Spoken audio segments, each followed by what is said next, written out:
En este momento, hay más de 9.000 satélites orbitando la Tierra.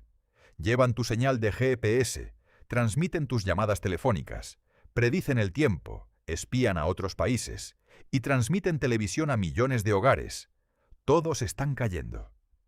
Sí, has leído bien. Todos y cada uno de esos satélites están cayendo hacia la Tierra ahora mismo. La diferencia es que también se están moviendo tan rápido horizontalmente que cuando caen, la Tierra se curva debajo de ellos y nunca los alcanza. Es uno de los trucos más elegantes de la física, y fue Isaac Newton quien lo entendió por primera vez hace más de 300 años. Hoy descubrirás por qué caer eternamente sin llegar nunca al suelo es perfectamente posible, e incluso la base de toda la tecnología espacial moderna. Si te intriga la física detrás de lo cotidiano, suscríbete para más contenido revelador. Para entender por qué los satélites no caen, primero necesitamos dejar de pensar en el espacio como un lugar donde la gravedad no existe. Esta es quizás la idea errónea más común sobre la órbita espacial. Mucha gente imagina que los satélites flotan tranquilamente en el espacio porque están más allá de la gravedad, como si la gravedad de la Tierra tuviera un límite definido, una especie de burbuja más allá de la cual ya no actúa. Pero esto está completamente equivocado. La gravedad no tiene un límite. Se extiende infinitamente en todas las direcciones, aunque se debilita con la distancia. La ley de la gravitación universal de Newton nos dice que la fuerza gravitacional disminuye con el cuadrado de la distancia. Si te alejas al doble de la distancia del centro de la Tierra, la gravedad es 4 veces más débil. Si te alejas al triple, es 9 veces más débil, pero nunca llega a cero. A 400 kilómetros de altura, donde orbita la Estación Espacial Internacional, la gravedad terrestre todavía es aproximadamente el 90% de lo que sentimos en la superficie. Eso es casi igual. Si pudieras pararte en una plataforma invisible a esa altura sin moverte, caerías inmediatamente hacia la Tierra, igual que si te cayeras desde un edificio. La gravedad allá arriba es casi tan fuerte como aquí abajo. Entonces, si la gravedad es casi igual de fuerte a 400 kilómetros de altura, ¿qué mantiene a la Estación Espacial Internacional, que pesa más de 420 toneladas, flotando en el espacio? La respuesta no tiene nada que ver con escapar de la gravedad. Tiene todo que ver con la velocidad. Aquí está el concepto fundamental que lo cambia todo. Una órbita no es flotar, es caer.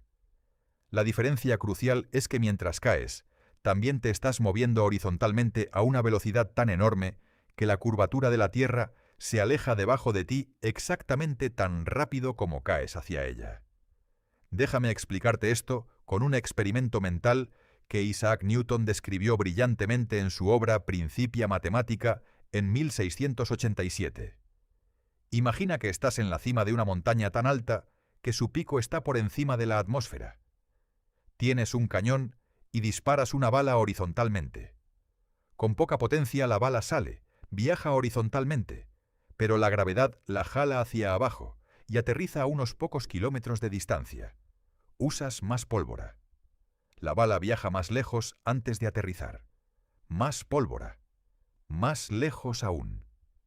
¿Ves el patrón? Mientras más rápido va la bala horizontalmente, más lejos llega antes de que la gravedad la lleve al suelo. Ahora aquí está la parte genial. La Tierra no es plana. Es una esfera. Y su superficie se curva. Por cada 8 kilómetros que avanzas horizontalmente, la superficie de la Tierra desciende aproximadamente 5 metros. Entonces, si tu bala viaja tan rápido que en el tiempo que tarda en caer 5 metros hacia abajo, también ha viajado 8 kilómetros hacia adelante y el suelo ha descendido esos mismos 5 metros. La bala nunca llegará al suelo. Seguirá cayendo, pero el suelo siempre se alejará debajo de ella a la misma velocidad. Eso es exactamente una órbita. Caída libre perpetua alrededor de una esfera curva. La bala, o el satélite, cae continuamente hacia la Tierra, pero la curvatura de la Tierra hace que el suelo siempre esté retreating, alejándose, a la misma velocidad que la caída. ¿Y cuál es exactamente esa velocidad mágica? Para una órbita a la altura de la Estación Espacial Internacional, Aproximadamente 400 kilómetros de altura, la velocidad orbital necesaria es de aproximadamente 7,5 kilómetros por segundo. Eso es 27.000 kilómetros por hora. Más rápido que el rifle más potente del mundo. Más rápido que la mayoría de los misiles militares. Para ponerlo en perspectiva, a esa velocidad podrías viajar de Madrid a Nueva York en aproximadamente 25 minutos. La Estación Espacial Internacional viaja tan rápido que da una vuelta completa alrededor de la Tierra en tan solo 90 minutos. Los astronautas a bordo ven 16 amaneceres y 16 atardeceres cada día. Ahora bien, ¿qué pasa con la ingravidez que vemos en los videos de la NASA? Los astronautas flotan dentro de la estación. Los objetos se quedan suspendidos en el aire. El agua forma esferas perfectas. ¿No es eso prueba de que no hay gravedad allí? No. Es exactamente lo contrario.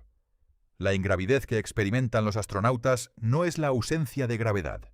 Es lo que se siente cuando estás en caída libre.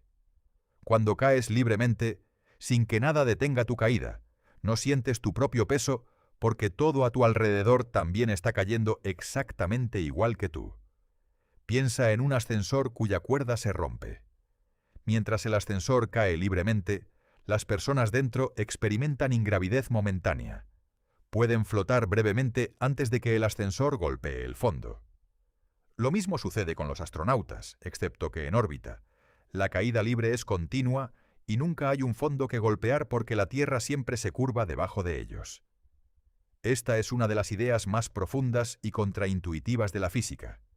La ingravidez no significa ausencia de gravedad, significa caída libre. Y los astronautas en la Estación Espacial Internacional están en caída libre perpetua, cayendo alrededor de la Tierra a 27.000 kilómetros por hora. No todos los satélites orbitan a la misma altura. De hecho, hay una ciencia precisa detrás de por qué diferentes satélites se colocan en diferentes órbitas, y cada decisión tiene consecuencias profundas para lo que ese satélite puede hacer y cuánto tiempo puede hacerlo. La órbita más baja y más común se llama órbita baja terrestre, o LEO por sus siglas en inglés. Se extiende desde unos 160 kilómetros hasta aproximadamente 2.000 kilómetros de altura. La Estación Espacial Internacional orbita aquí, a unos 400 kilómetros. Los satélites de observación de la Tierra, muchos satélites de comunicaciones modernos como los de Starlink, y los telescopios espaciales como el Hubble también se encuentran en esta región. ¿Por qué es tan popular la órbita baja terrestre? Por varias razones. Primero, es la más fácil y barata de alcanzar. Menos combustible significa menos costo de lanzamiento. Segundo, los satélites en órbita baja están más cerca de la Tierra, lo que significa menor latencia en las comunicaciones, el retraso entre enviar y recibir una señal. Para Internet satelital esto es crucial. Tercero, para satélites de observación, estar más cerca significa poder tomar imágenes más detalladas de la superficie terrestre. Pero la órbita baja terrestre tiene una desventaja significativa. Los satélites aquí viajan tan rápido, recordemos, 27.000 kilómetros por hora, que no pueden quedarse sobre un punto fijo de la Tierra. Orbitan tan rápido que la Tierra rota más lentamente debajo de ellos. Un satélite en órbita baja pasa sobre cualquier punto de la Tierra solo brevemente, quizás unos pocos minutos, antes de desaparecer bajo el horizonte. Esto es un problema para las comunicaciones. Si tienes un solo satélite en órbita baja intentando proveer Internet a tu ciudad, solo tendría cobertura por unos minutos cada pocas horas. Por eso Starlink y otros sistemas modernos usan constelaciones de cientos o miles de satélites que se relayan la señal entre sí, asegurando que siempre haya al menos uno sobre el horizonte. Para resolver el problema de la cobertura constante, los ingenieros desarrollaron la órbita geoestacionaria, quizás la más ingeniosa de todas. A exactamente 35.786 kilómetros de altura, algo extraordinario ocurre. La velocidad orbital necesaria coincide exactamente con la velocidad de rotación de la Tierra. A esa altura específica, un satélite completa una órbita alrededor de la Tierra en exactamente 24 horas, el 100 mismo tiempo que tarda la Tierra en dar una vuelta sobre su eje. El resultado es que el satélite parece estar completamente inmóvil sobre un punto fijo de la Tierra. Si lo observaras desde el suelo, siempre estaría en el mismo lugar del cielo, día tras día, año tras año. Esta es la razón por la que las antenas de televisión satelital apuntan siempre en la misma dirección. No necesitan rastrear un satélite en movimiento porque el satélite geoestacionario siempre está exactamente en el mismo lugar. Es como si el satélite estuviera colgado de un hilo invisible directamente sobre el ecuador. La órbita geoestacionaria es la solución perfecta para comunicaciones de amplia cobertura. Un solo satélite geoestacionario puede ver aproximadamente un tercio de la superficie de la Tierra simultáneamente. Con solo 3 satélites geoestacionarios correctamente posicionados, puedes cubrir prácticamente todo el planeta, excepto las regiones polares extremas donde el ángulo de visión es demasiado bajo. Sin embargo, la órbita geoestacionaria también tiene sus problemas. La distancia enorme de casi 36.000 kilómetros significa que las señales de radio tardan aproximadamente un cuarto de segundo en viajar desde la Tierra al satélite y regresar. Eso puede no sonar como mucho, pero en una llamada telefónica, ese retraso de medio segundo de ida y vuelta es notablemente perceptible. Y para aplicaciones como videojuegos en línea o trading financiero de alta velocidad, es completamente inaceptable. Entre la órbita baja terrestre y la órbita geoestacionaria existe la órbita media terrestre, o MEO. Esta región, que va desde los 2.000 hasta los 35.000 kilómetros, alberga algunos de los satélites más importantes para nuestra vida cotidiana, los satélites GPS. El Sistema de Posicionamiento Global Americano GPS utiliza una constelación de 31 satélites, que orbitan a aproximadamente 20.200 kilómetros de altura. A esta distancia, cada satélite completa 2 órbitas por día. Están distribuidos en 6 planos orbitales inclinados, de manera que desde cualquier punto de la Tierra siempre son visibles al menos 4 satélites simultáneamente, y generalmente muchos más. ¿Por qué necesitas ver al menos 4 satélites para el GPS? Porque la localización por GPS funciona mediante triangulación temporal. Cada satélite GPS transmite constantemente una señal que incluye exactamente qué hora es, según el reloj atómico extremadamente preciso del satélite. Tu receptor GPS recibe estas señales y calcula cuánto tiempo tardó cada señal en llegar.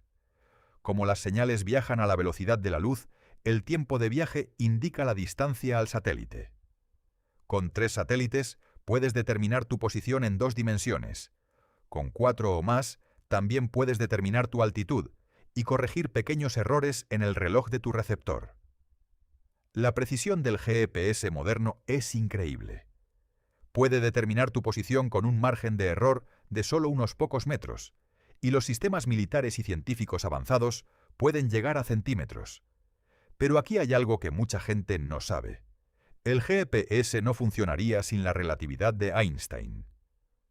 Los satélites GPS viajan a aproximadamente 14.000 kilómetros por hora, lo cual, según la relatividad especial de Einstein, hace que sus relojes vayan ligeramente más lentos que los relojes en la Tierra, unos 7 microsegundos por día más lentos. Al mismo tiempo, están más lejos del campo gravitacional de la Tierra, lo que, según la relatividad general, hace que sus relojes vayan más rápido, unos 45 microsegundos por día más rápidos. El efecto neto es que los relojes de los satélites GPS van aproximadamente 38 microsegundos por día más rápido que los relojes en la Tierra. 38 microsegundos suena insignificante, pero como las señales GPS viajan a la velocidad de la luz, un error de 38 microsegundos se traduce en un error de posición de aproximadamente 11 kilómetros por día. Si no se corrigiera este efecto relativista, el GPS sería completamente inútil en cuestión de horas. Los ingenieros de GPS resuelven este problema programando los relojes de los satélites para que vayan ligeramente más lentos antes del lanzamiento, compensando exactamente el efecto relativista. El GPS es, en cierto sentido, una prueba práctica diaria de que Einstein tenía razón. Hay también órbitas especiales diseñadas para propósitos específicos. Las órbitas polares, que pasan por encima o cerca de los polos norte y sur de la Tierra, son perfectas para satélites de observación de la Tierra. Como la Tierra rota debajo del satélite, mientras éste orbita de polo a polo, con el tiempo el satélite puede ver toda la superficie terrestre. Los satélites meteorológicos y de espionaje frecuentemente usan órbitas polares. Las órbitas heliosíncronas son una variación de las órbitas polares, donde el satélite pasa siempre sobre el mismo punto de la Tierra a la misma hora local del día. Esto es extremadamente útil para satélites de observación porque garantiza condiciones de iluminación solar constantes en cada imagen. Si un satélite de cartografía toma imágenes siempre a las 10 de la mañana, hora local, las sombras siempre tendrán la misma longitud y dirección, haciendo mucho más fácil comparar imágenes de diferentes fechas. Hay también las órbitas de Molniya, llamadas así por la serie de satélites soviéticos que las utilizaron durante la Guerra Fría. Estas son órbitas muy elípticas, extremadamente alargadas, que pasan muy cerca de la Tierra en un extremo y muy lejos en el otro. La ventaja es que el satélite pasa la mayor parte de su tiempo en el punto más alejado de la órbita, moviéndose lentamente, y puede proporcionar cobertura de alta latitud durante muchas horas antes de caer rápidamente hacia el lado cercano y volver a subir. Rusia usaba estas órbitas para proporcionar comunicaciones a sus regiones árticas, que son difíciles de cubrir con satélites geoestacionarios, porque estos solo pueden orbitar sobre el ecuador y tienen un ángulo de visión muy bajo hacia las latitudes altas. Todo esto nos lleva a una pregunta fascinante. Si los satélites están cayendo constantemente, ¿por qué no caen eventualmente? ¿Qué los mantiene en órbita indefinidamente? La respuesta es que, en teoría, un satélite en el vacío perfecto del espacio podría orbitar para siempre. No hay fricción que los detenga, no hay resistencia que los ralentice. La inercia los mantiene moviéndose horizontalmente mientras la gravedad los curva continuamente hacia la Tierra, creando una caída perpetua. Pero la realidad es más compleja. Los satélites en órbita baja terrestre, como la Estación Espacial Internacional, no están en el vacío perfecto. A 400 kilómetros de altura todavía hay trazas de atmósfera, moléculas individuales de gas que chocan con el satélite y crean una resistencia aerodinámica mínima pero real. Esta resistencia, aunque extremadamente pequeña, gradualmente roba energía al satélite, haciendo que su órbita decaiga lentamente. Si no se hiciera nada, la Estación Espacial Internacional perdería altura gradualmente y eventualmente reentrarían en la atmósfera densa y se destruirían. Para evitar esto, la estación realiza periódicamente maniobras de elevación de órbita, encendiendo sus propulsores o usando la propulsión de naves de carga que se acoplan para subir su órbita de regreso a la altura operacional. Para apreciar completamente por qué los satélites no caen, es útil entender cómo llegamos a dominar la física orbital, desde los primeros experimentos hasta la era espacial moderna. Es una historia de brillantez científica, rivalidad política y algunos momentos de terror puro. Todo comenzó, como tantas cosas en la física moderna, con Isaac Newton. En 1687, Newton publicó su obra monumental Principia Mathematica, donde no solo describió la ley de la gravitación universal, sino que también explicó matemáticamente cómo funciona una órbita. Su experimento mental del cañón en la montaña que describimos antes no era solo una ilustración poética, era una predicción matemática precisa. Si puedes lanzar un objeto a la velocidad correcta horizontalmente, orbitará la Tierra. Newton calculó que esa velocidad sería de aproximadamente 8 kilómetros por segundo para una órbita rasante sobre la superficie terrestre, sin atmósfera. Esto era puramente teórico en su época. No había manera de lanzar nada a esa velocidad con la tecnología del siglo XVII. Pero la predicción era perfectamente correcta. Durante los siguientes 250 años, la mecánica orbital de Newton fue refinada y expandida por otros matemáticos y físicos. Johann Kepler había descubierto, incluso antes que Newton, las leyes empíricas que describen las órbitas planetarias. Las órbitas son elipses, los planetas barren áreas iguales en tiempos iguales, y el cuadrado del período orbital es proporcional al cubo del semieje mayor de la órbita. Newton demostró que estas leyes se derivaban naturalmente de su ley de gravitación. Para principios del siglo XX, los matemáticos podían calcular con extraordinaria precisión las órbitas de cualquier objeto alrededor de la Tierra. Lo que faltaba era la tecnología para llevar algo a esa velocidad. Y fue la Segunda Guerra Mundial, con toda su tragedia, la que proporcionó inadvertidamente esa tecnología. Los alemanes, bajo la dirección del ingeniero Wernher von Braun, desarrollaron el cohete InVi-2 durante la guerra. El Vi-2 era un misil balístico capaz de alcanzar velocidades de hasta 5.400 km por hora y alturas de hasta 80 kilómetros. Era devastadoramente efectivo como arma, pero desde la perspectiva del desarrollo espacial, era la prueba de concepto que el mundo necesitaba. Los cohetes podían llevar cargas al límite del espacio. Al final de la guerra, tanto los estadounidenses como los soviéticos capturaron ingenieros y tecnología de cohetes alemanes. Von Braun se rindió a los americanos y eventualmente se convirtió en el arquitecto principal del programa espacial de la NASA. Los soviéticos capturaron a otros ingenieros y documentos técnicos y comenzaron su propio programa acelerado de cohetes. Lo que siguió fue la Guerra Fría espacial, una de las competencias tecnológicas más intensas en la historia humana. Y fue la Unión Soviética quien dio el primer golpe. El 4 de octubre de 1957, los soviéticos lanzaron el Sputnik 1, el primer satélite artificial de la Tierra. Era una esfera metálica de solo 58 centímetros de diámetro y 83 kilogramos, equipada con 2 transmisores de radio.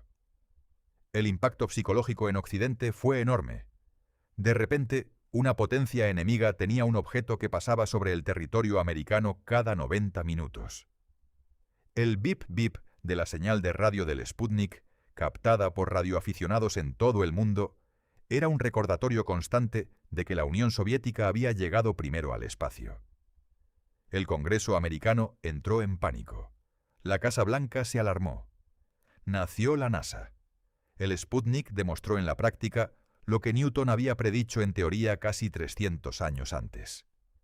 Un objeto podía orbitar la Tierra sin caer, no porque escapara de la gravedad, sino porque viajaba horizontalmente tan rápido que la curvatura de la Tierra siempre se alejaba debajo de él. 4 años después, el 12 de abril de 1961, el cosmonauta soviético Yuri Gagarin se convirtió en el primer ser humano en orbitar la Tierra. Su vuelo a bordo de la cápsula Vostok 1 duró 108 minutos, completando una sola órbita a una altitud máxima de 302 kilómetros. Gagarin experimentó ingravidez, vio el planeta desde el espacio y regresó a la Tierra, como héroe mundial. Los americanos respondieron acelerando su programa espacial, culminando en el programa Apolo y el alunizaje de 1969. Pero más relevante para nuestra historia fue el desarrollo paralelo de satélites artificiales para comunicaciones, navegación y espionaje. En las décadas de 1960 y 70, tanto americanos como soviéticos lanzaron cientos de satélites, estableciendo la infraestructura orbital que damos por sentada hoy. Hoy, el espacio cerca de la Tierra está genuinamente lleno. La Unión Internacional de Telecomunicaciones, la agencia de la ONU que coordina el uso del espectro de radio y las órbitas satelitales, debe gestionar una cantidad creciente de solicitudes de ubicaciones orbitales, especialmente en la codiciada órbita geoestacionaria, donde solo caben un número limitado de satélites sin interferirse. Pero el problema más alarmante no es el número de satélites activos, es la basura espacial. Desde que el Sputnik fue lanzado en 1957, los humanos hemos enviado miles de objetos al espacio. Muchos de ellos ya no funcionan, pero siguen orbitando. Etapas de cohetes gastadas, satélites muertos, fragmentos de explosiones y colisiones, todo esto forma una nube de basura orbital que representa un peligro real para los satélites activos y las misiones tripuladas. La Agencia Espacial Europea estima que actualmente hay más de 30.000 objetos de más de 10 centímetros en órbita, suficientemente grandes para ser rastreados. Pero hay cientos de millones de fragmentos más pequeños que no pueden rastrearse pero que viajan a velocidades de hasta 28.000 kilómetros por hora. A esa velocidad, incluso un fragmento del tamaño de 1 centímetro tiene la energía cinética equivalente a una explosión de granate. En 1978, el científico Donald Kessler propuso un escenario que hoy se conoce como el síndrome de Kessler. Si la densidad de basura orbital se vuelve suficientemente alta, una sola colisión podría generar una reacción en cadena. Los fragmentos de la colisión inicial crearían más basura, que chocaría con otros satélites, generando aún más fragmentos, en un ciclo que eventualmente podría hacer que ciertas órbitas sean completamente inutilizables durante décadas o siglos. En 2009, un satélite de comunicaciones americano Iridium activo colisionó con un satélite militar ruso Cosmos inactivo. La colisión ocurrió a aproximadamente 780 kilómetros de altitud y generó más de 2.000 fragmentos rastreables y muchos más pequeños. Fue la primera colisión accidental entre dos satélites en la historia, y un aterrador anticipo de lo que podría suceder si no gestionamos mejor el espacio. China empeoró el problema en 2007 cuando destruyó deliberadamente uno de sus propios satélites meteorológicos con un misil antisatélite, como parte de una demostración de capacidad militar. La explosión generó más de 3.000 fragmentos rastreables, el mayor aumento individual de basura espacial en la historia. Estos fragmentos todavía están en órbita, y algunos permanecerán allí durante décadas. La Estación Espacial Internacional tiene que realizar maniobras de evasión varias veces al año para evitar fragmentos de basura espacial rastreados. Cuando no hay tiempo suficiente para una maniobra evasiva o el objeto es demasiado pequeño para rastrearse con precisión, los astronautas se refugian en las cápsulas Soyuz o Dragon acopladas, preparados para una evacuación de emergencia. Esta situación ha llevado a un debate urgente en la comunidad espacial internacional sobre cómo gestionar la basura orbital. Varias propuestas han sido planteadas, desde mallas conductoras para capturar satélites viejos, hasta láseres de tierra que podrían desacelerar pequeños fragmentos para que reentren en la atmósfera, pasando por brazos robóticos que capturen satélites muertos y los desorbienten de manera controlada. Varias empresas y agencias espaciales están trabajando en misiones de demostración de eliminación de basura espacial. La Agencia Espacial Europea lanzó en 2025 la misión Clear Space 1, diseñada para capturar y deorbitar un fragmento de cohete específico. Si tiene éxito, podría ser el precedente para un programa más amplio de limpieza orbital. La ironía es que el mismo principio físico que hace posibles las órbitas satelitales también hace que la basura espacial sea tan peligrosa y persistente. En el vacío del espacio, sin fricción que los frene, los fragmentos de basura pueden orbitar durante décadas o siglos antes de que la resistencia atmosférica residual los lleve a reentrar. Una solución técnica urgente es necesaria para preservar el acceso al espacio para las generaciones futuras. Vivimos en un momento extraordinario en la historia de la exploración espacial. El número de satélites en órbita está creciendo a un ritmo sin precedentes, impulsado por una nueva generación de empresas privadas que han transformado radicalmente el acceso al espacio. Y con este crecimiento vienen oportunidades increíbles, pero también desafíos que nunca antes habíamos enfrentado. Durante la mayor parte de la era espacial, lanzar un satélite era el dominio exclusivo de gobiernos nacionales con presupuestos masivos. Un satélite de comunicaciones geoestacionario podía costar cientos de millones de dólares, y el lanzamiento en sí añadía decenas de millones más. Solo las naciones más ricas y tecnológicamente avanzadas podían participar. Todo cambió con la revolución de los pequeños satélites. Los avances en miniaturización electrónica, que son los mismos que pusieron computadoras extraordinariamente poderosas en nuestros bolsillos en forma de teléfonos inteligentes, también permitieron construir satélites cada vez más pequeños y baratos. Los CubeSats, satélites estandarizados que miden apenas 10 por 10 por 10 centímetros y pesan solo 1 kilogramo, pueden construirse por decenas de miles de dólares y lanzarse como pasajeros secundarios en misiones más grandes. Universidades, empresas pequeñas e incluso estudiantes de secundaria han lanzado sus propios satélites. Esta democratización del espacio ha abierto posibilidades que antes eran inimaginables. Un país en desarrollo puede tener su propio satélite de observación meteorológica por una fracción del costo que hubiera pagado hace 20 años. Pero la verdadera revolución ha venido de empresas privadas como SpaceX, OneWeb y Amazon Kuiper, que están construyendo lo que se llaman megaconstelaciones. SpaceX, con su proyecto Starlink, ya ha lanzado más de 6.000 satélites y planea eventualmente tener 42.000 en órbita. Amazon planea lanzar más de 3.200 con su proyecto Kuiper. OneWeb tiene sus propios planes ambiciosos.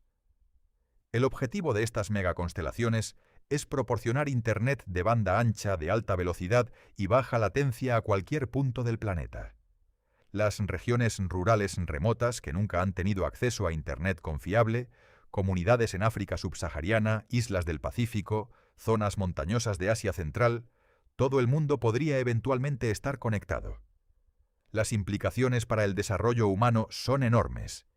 El acceso a Internet abre puertas a educación, comercio, atención médica remota y participación en la economía global.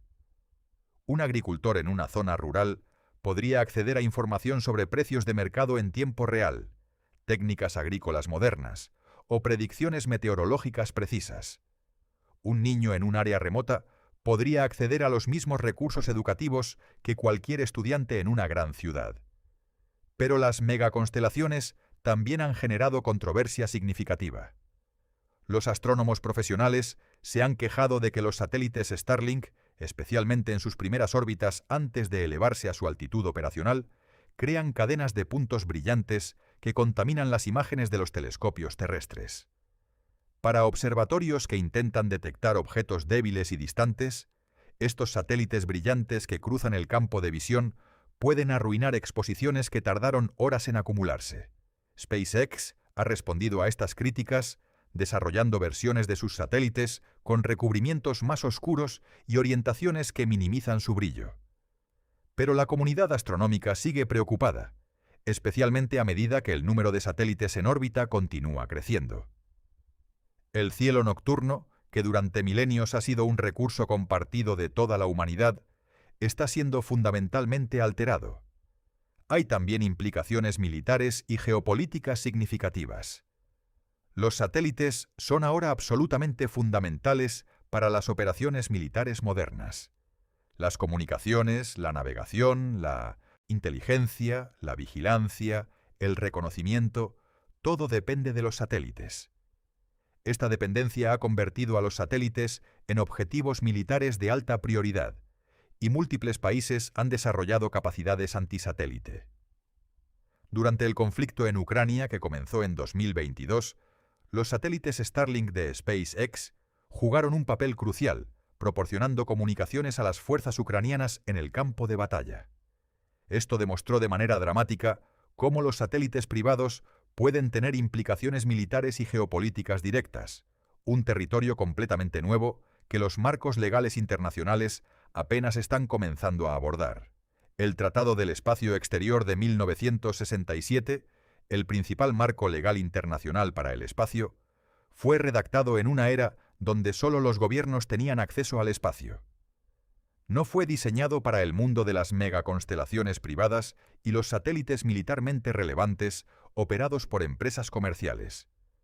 Actualizar este marco legal para el siglo XXI es uno de los desafíos diplomáticos más complejos que enfrentan los países hoy. Más allá de la comunicación y la navegación, los satélites modernos están revolucionando nuestra comprensión del planeta mismo. Constelaciones de satélites de observación de la Tierra pueden monitorear la deforestación en tiempo casi real, rastrear el movimiento de glaciares, medir cambios en el nivel del mar, detectar emisiones de gases de efecto invernadero desde instalaciones industriales individuales y proporcionar datos invaluables para la gestión de desastres naturales. Después de un terremoto, los satélites de radar de apertura sintética pueden generar mapas de deformación del terreno en horas, mostrando qué áreas han experimentado mayor desplazamiento y dónde es más probable encontrar víctimas. Después de inundaciones, los satélites de observación pueden mapear la extensión del agua y guiar los esfuerzos de rescate a las zonas más afectadas. Los satélites meteorológicos proporcionan las imágenes y datos que hacen posibles las predicciones del tiempo que salvamos vidas al advertir sobre huracanes, tifones y otros fenómenos extremos. Los satélites científicos, como el Telescopio Espacial James Webb, el Observatorio de Rayos X Chandra y el Telescopio Espacial Spitzer, han transformado nuestra comprensión del universo. Al orbitar por encima de la atmósfera terrestre, que absorbe o distorsiona muchas longitudes de onda de la radiación electromagnética, estos telescopios pueden observar el universo en toda su gloria espectral, desde ondas de radio hasta rayos gamma. El Telescopio Espacial James Webb, lanzado en diciembre de 2021, representa el pináculo actual de la astronomía espacial. Orbita alrededor del punto de Lagrange L2, a 1,5 millones de kilómetros de la Tierra, donde la gravedad combinada de la Tierra y el Sol mantiene el telescopio en una órbita estable sincronizada con la Tierra alrededor del Sol. Desde allí, con su espejo segmentado de 6,5 metros de diámetro y su escudo solar que lo mantiene a temperaturas de casi el cero absoluto, puede detectar la luz infrarroja de las primeras galaxias formadas después del Big Bang. El futuro de los satélites incluye misiones cada vez más ambiciosas. Están planeadas constelaciones de satélites para monitorear la salud de los océanos, medir la humedad del suelo para la agricultura de precisión, proporcionar comunicaciones cuánticas a prueba de interceptación y servir como relés de comunicación para misiones en la Luna y Marte. Hay también propuestas para satélites de energía solar, enormes paneles solares en órbita geoestacionaria, que capturarían energía solar sin las limitaciones de los días nublados o la noche, y la transmitirían de vuelta a la Tierra en forma de microondas para ser convertida en electricidad. Si pudiera realizarse de manera rentable, podría ser una fuente de energía limpia prácticamente ilimitada. Todo esto depende del principio físico fundamental que comenzamos explorando. La órbita es caída libre controlada. Newton lo predijo con sus ecuaciones hace más de 300 años. Gagarin lo demostró con su vida hace 65 años. Y hoy, miles de satélites orbitan la Tierra en silencio, cayendo perpetuamente alrededor de nuestro planeta, haciendo posible un mundo que habría parecido completamente mágico a cualquier generación anterior. Hemos recorrido un largo camino desde la pregunta aparentemente simple con la que comenzamos. ¿Por qué los satélites no caen? Hemos descubierto que la respuesta no es que no caen, sino que caen perfectamente, de manera tan elegante y precisa que la curvatura de la Tierra siempre se aleja debajo de ellos antes de que puedan alcanzarla. Esta idea, que lo que parece flotar está en realidad cayendo perpetuamente, es un ejemplo perfecto de cómo la física desafía nuestra intuición cotidiana. Vivimos en un mundo donde caer significa ir hacia abajo, donde flotar significa escapar de la gravedad, donde el espacio parece un lugar sin peso ni fuerza.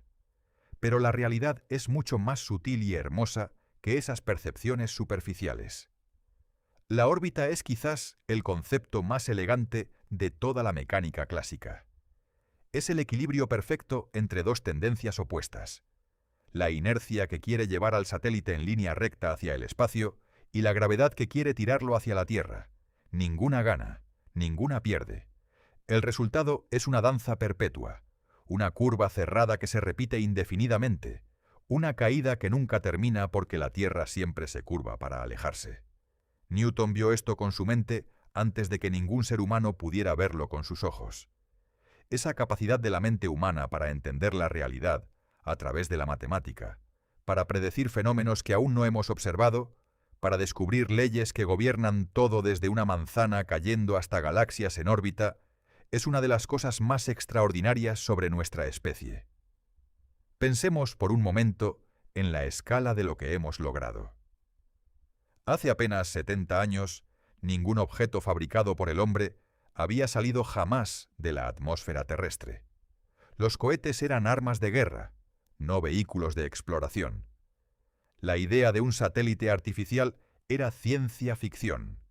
Literalmente, había sido popularizada por escritores como Arthur C. Clarke, quien en 1945 propuso la idea de satélites de comunicaciones geoestacionarios con una precisión técnica extraordinaria.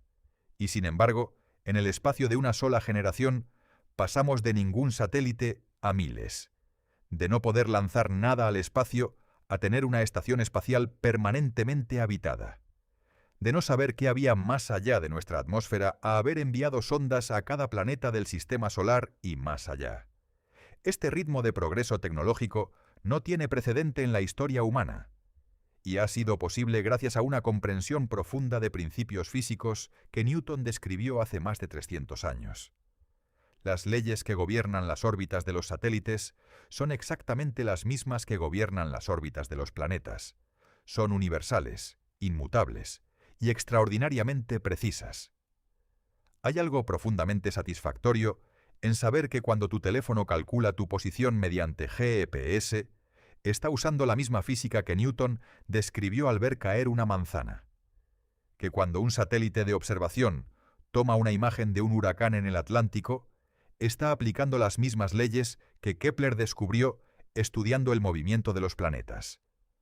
Que cuando la señal de tu televisión llega desde un satélite geoestacionario, ese satélite está orbitando exactamente donde Clark predijo que debería estar.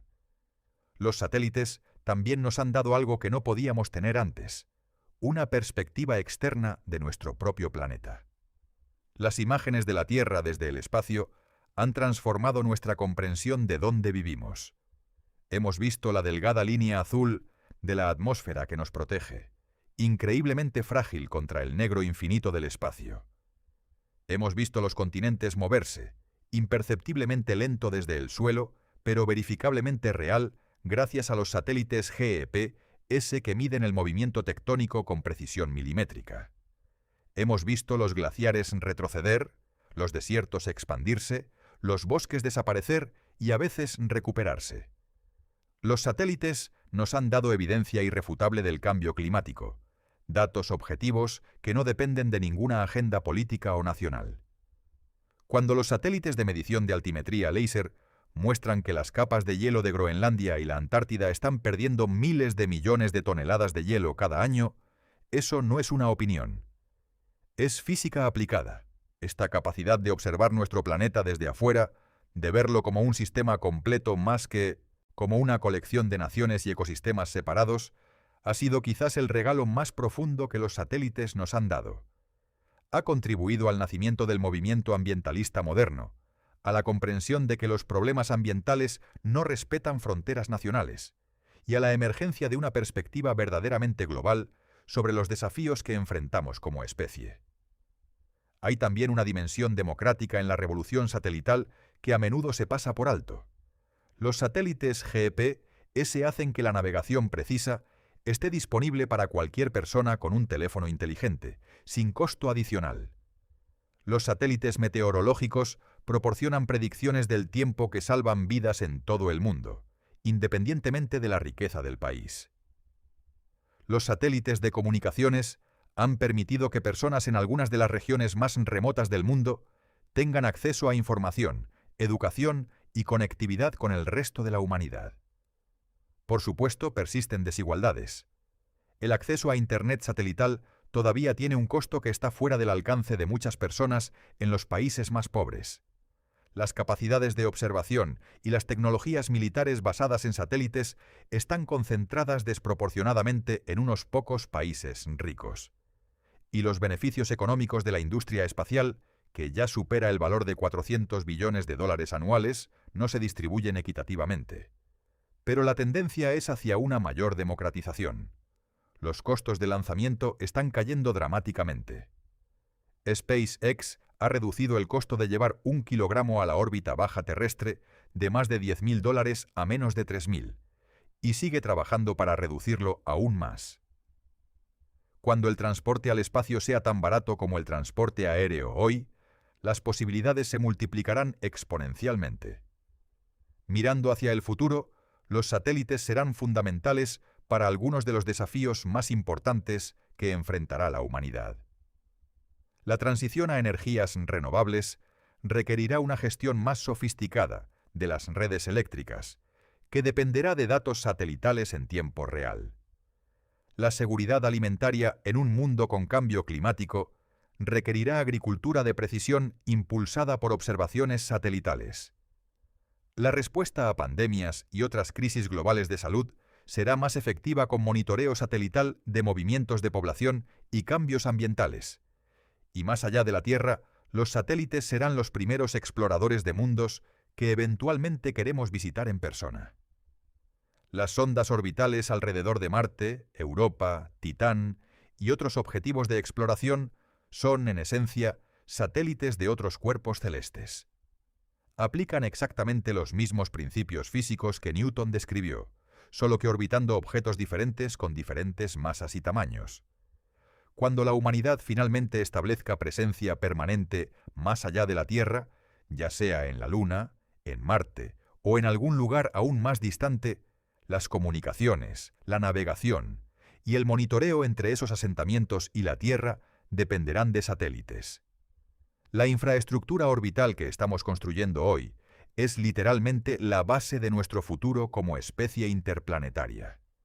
Y todo esto, toda esta extraordinaria capacidad tecnológica, toda esta transformación de cómo vivimos y entendemos nuestro mundo, se apoya en un principio físico elegantemente simple. Si te mueves horizontalmente lo suficientemente rápido, la curvatura de la Tierra siempre se alejará debajo de ti antes de que puedas llegar a ella. Caerás perpetuamente sin llegar nunca al suelo. Newton lo vio con su mente. Gagarin lo demostró con su vida. Y ahora miles de satélites lo demuestran cada segundo de cada día, cayendo silenciosamente alrededor de nuestro planeta, haciendo posible un mundo que habría parecido completamente mágico a cualquier generación anterior a la nuestra. La próxima vez que uses el GPS de tu teléfono para encontrar un restaurante, que veas una imagen satelital de un huracán en las noticias, que hagas una videollamada con alguien al otro lado del mundo, o simplemente que mires hacia arriba en una noche clara y veas un punto de luz moviéndose suavemente a través del cielo. Recuerda lo que realmente está sucediendo. Ese punto de luz está cayendo. Ha estado cayendo durante años. Y seguirá cayendo, en ese equilibrio perfecto entre la inercia y la gravedad, durante años más. Es quizás la caída más bella y útil que el universo ha producido. Si esta exploración de la física de las órbitas y el mundo de los satélites te ha fascinado, si te ha hecho pensar de manera diferente sobre la tecnología que usas cada día, te invito a que te suscribas al canal para explorar más maravillas de la ciencia juntos. Porque el universo está lleno de preguntas simples con respuestas extraordinarias, y juntos podemos descubrirlas todas. Gracias por acompañarme en este viaje desde la manzana de Newton hasta las constelaciones de satélites del siglo XXI. Hasta nuestra próxima exploración científica.